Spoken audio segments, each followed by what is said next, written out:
Welcome to this explainer. Today, we're tagging along with the iconic Minecraft character Alex on a seriously epic journey. We're going to start in the lush, serene forests, descend deep into some pretty dark and dangerous caves, and then venture way beyond the vanilla experience. Along the way, we'll be unpacking the massive new 26.2 Chaos Cubed update, breaking down some high-octane speedrunning tactics, and even revealing the profound, kind of hidden educational power of play. So let's kick things off with a pretty massive question. What actually happens when infinite creativity smashes right into absolute bubbling chaos? I mean, how does a game where you literally just punch blocks manage to foster algorithmic logic, multi-generational appeal, and highly technical engineering all at exactly the same time? Well, we are going to answer that today by looking at the very mechanics of the world itself. Act 1. A world of infinite blocks. All right, to start this journey, Alex, along with Steve and a super helpful little Allay, steps into this incredibly unique procedurally generated universe, right? Just cruising through calm waters and lush forests. But right off the bat, the engine actually running your world totally depends on your platform.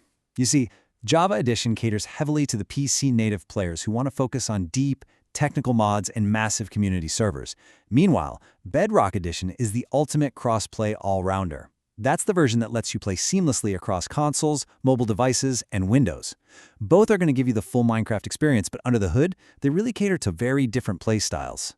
But hey, no matter which edition you're booting up, there's something totally incredible happening right beneath the surface. As Alex is out there gathering basic dirt and wood, recent educational research actually shows that these simple survival mechanics are actively cultivating crucial abstract thinking skills in children. We're talking about real-deal spatial visualization, symbolic reasoning, and metacognitive reflection. The research points out something wild. When a child builds a safe house, they're essentially translating their real lived experiences into this spatial metaphorical language. It's literally the language of the mind. This brilliantly shows how Minecraft isn't just a game anymore. It is a highly dynamic educational tool. In this world, failure doesn't carry any serious consequences. It simply turns every error, every surprise creeper explosion, into an immediate moment for strategic redesign and learning. So the crucial takeaway here is that when Alex and Steve are teaming up to design and build their base, they're not just mindlessly placing blocks. They are actively rewiring their brains with deep, real-world cognitive skills. They're practicing algorithmic design by setting up conditional logic, and they're employing systems thinking to understand exactly how resources flow and interact in a really complex environment. Act 2. Descent into chaos.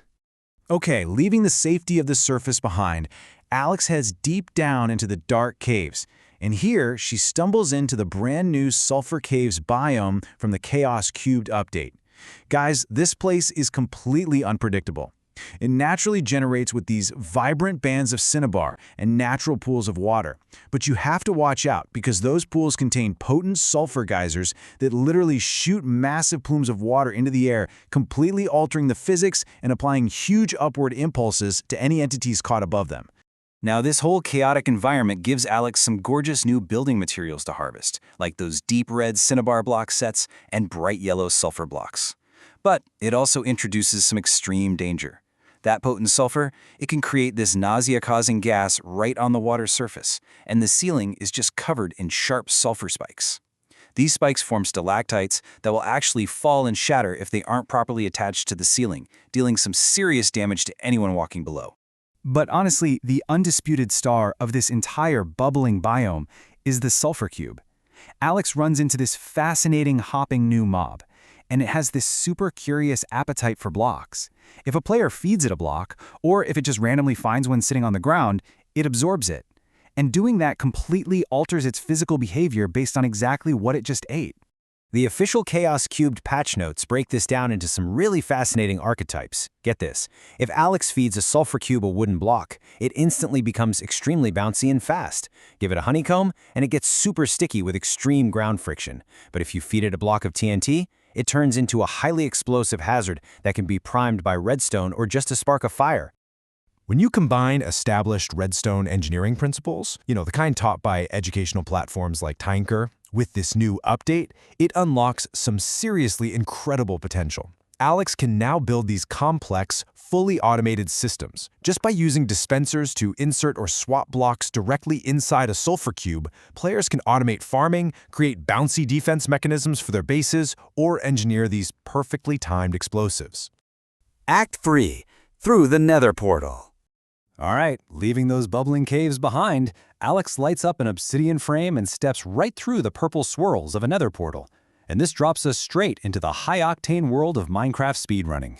In the Nether, that serene, educational pacing of building and discovering, yeah, that completely vanishes. Speedrunners treat this lava-filled hellscape like a racetrack. They're constantly using the F3 debug menu to track data spikes and hunt down critical structures, specifically bastions and fortresses, all to gather blaze rods and ender pearls as fast as humanly possible. To actually pull this off, a top-tier speedrunner follows this insanely precise, lightning-fast route. They kick things off on an overworld beach grabbing quickberry treasure, then dive straight to the Nether to barter gold with piglins at a bastion for pearls, and hunt blazes at a fortress for rods. Finally, they pop back to the overworld, mathematically triangulate the exact coordinates of the stronghold using their Eyes of Ender, and dive into the final dimension. Once they finally reach the end, it's time to take down the Ender Dragon. And guys, the strategies here are just mind-blowing. Runners exploit this quirky dimension mechanic where beds literally explode if you try to sleep in them. In a strat called one-cycling, they explode beds the second the dragon perches. But in the incredibly difficult zero-cycling strategy, they actually scale the massive obsidian spikes and perfectly time those bed explosions to kill the dragon mid-flight, completely removing the RNG of waiting around for it to perch. Act 4. Beyond Vanilla with Mods. So let's say Alex has built the ultimate base, survived the chaos of the update, and totally crushed the dragon. What's next? Well, in 2026, the adventure just blows wide open thanks to external mods. Historically, sorting through thousands of mods to find the right versions could be a massive headache, but modern tools like the Cubion launcher completely remove that friction. It handles one-click installations directly from massive repositories like CurseForge and Modrinth, automatically setting up Java and avoiding those dreaded manual jar file version mismatches. If you're looking to build a modded setup today, you really need the ultimate starter stack. You've got to start with the holy trinity of performance: sodium, lithium, and ferrite core. Then you add Iris for those gorgeous visual shaders. Just enough items so you never have to tab out to look up a crafting recipe on a wiki ever again, and Zyra's minimap for essential world navigation. And the results you get from that starter stack, honestly, they're staggering. We're talking 120 to 200 plus. That is the frames per second a standard mid-range PC can hit just by running the Sodium mod. It completely rewrites the game's rendering engine, offering a massive leap from the standard 60 to 90 FPS you'd get in vanilla Minecraft. Once you've got that performance totally locked in, you can truly transform Alex's world. You can throw in gameplay mods like Create, which brings in these stunning, fully functional mechanical engineering systems. Think working trains and complex conveyor belts. Or you can drop in Biome's O'Plenty to dramatically expand the world generation, making sure that every single time you crest a hill, you're looking at a brand new atmospheric region you've never explored before. So let's tie all of this together.